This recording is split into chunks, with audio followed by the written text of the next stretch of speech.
On est loin de cette époque où il y avait unicité entre le lieu et la matière.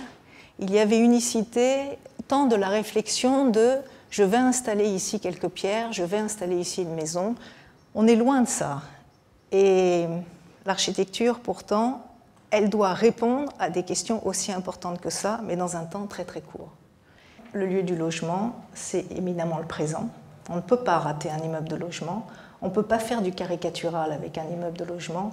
On ne peut pas faire d'effet de mode avec un immeuble de logement. On ne peut pas tricher avec un immeuble de logement. Ce qui était vraiment super dans le travail de Bercy que j'ai réalisé avec Hervé Dubois, c'est que c'était un site encore tout neuf, puisque Bercy était en pleine fabrication, le jardin n'existait pas encore, les immeubles n'étaient pas encore tous là. Et en même temps, on était donc dans ce site neuf et en même temps face aux chais qui donnaient un charme déjà, ces chais avec leur toit, plus les vieux arbres. On avait déjà un patrimoine auquel on devait répondre, rentrer en résonance, qui était très riche. Ce bâtiment en plein Paris, eh bien, on a eu envie d'aller habiter son toit.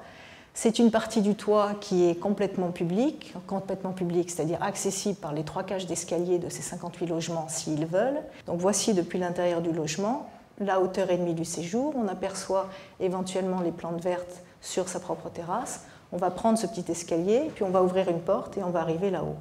Voici la terrasse, prise là au mois de novembre. Le plaisir, qu'on ne dira jamais assez, d'habiter les toits, d'être au-dessus du vélum d'une ville. Et l'immeuble d'Arcueil, on aurait pu faire un immeuble sur rue, point, avec X porches d'entrée au logement. Et j'ai préféré vraiment fabriquer ces porches de grande hauteur qui donnent aux passants comme aux habitants, mais aux passants aussi, et ça j'y tiens beaucoup, cette perception de l'arrière qui est un jardin qui donne sur d'autres jardins qui existaient déjà, et qui donne cette porosité que je trouve toujours merveilleuse. À chaque fois qu'une porte cochère s'ouvre dans la rue, on a envie de regarder, c'est immédiat, quoi. C'est vraiment quitter la perspective axée de la rue pour avoir la transversalité, je trouve que ça donne énormément de charme à une rue. L'architecte, sur sa table, il étale un plan, il étale une feuille, même si aujourd'hui la table s'est verticalisée au travers d'un écran. En tout cas, on commence par installer l'horizontale dans un paysage. Un projet comme Guérard, c'était un projet absolument magnifique, parce que c'est un projet qui est en pleine campagne.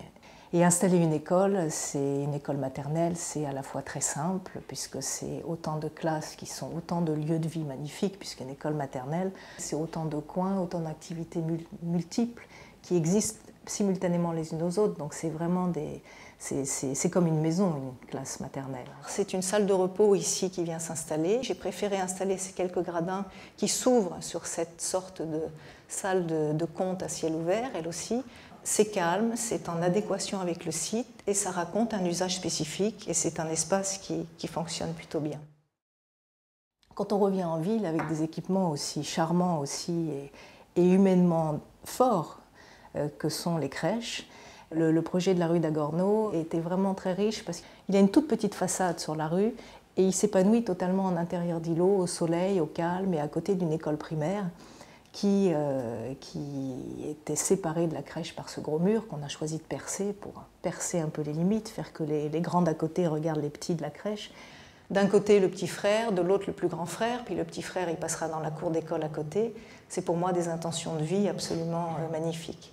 Et on n'avait pas sitôt décoffré ces fenêtres qu'on voyait, les petites bobinettes d'à côté, c'est-à-dire dans l'école, se pointer pour aller voir l'espace de la crèche.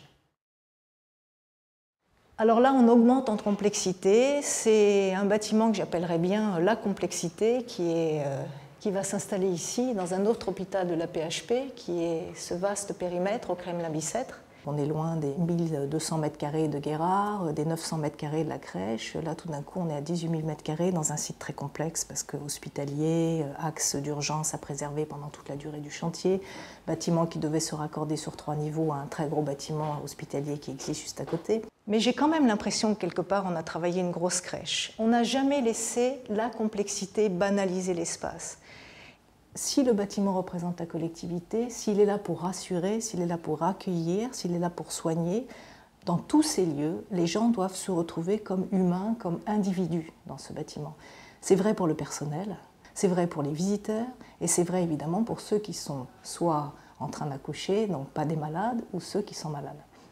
Donc il y a une intensité de vie dans ces lieux-là qui, moi, me bouleverse et qui me motive énormément pour fabriquer cette spécificité, pour éviter toujours la banalisation de la réponse. Et en même temps, de faire qu'on ait partout cette humanité quoi, dans les projets. Vous avez une image de HQE, de tout le développement durable, puis vous ne nous avez pas répondu sur ce sujet-là.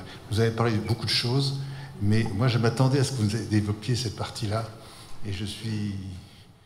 Aujourd'hui, voilà, c'est fou comme c'est parti, les normes, les règles, les experts, pour nous demander de rentrer dans des cases. Alors que la réflexion qui nous est posée, elle est extrêmement complexe et elle est extrêmement complète.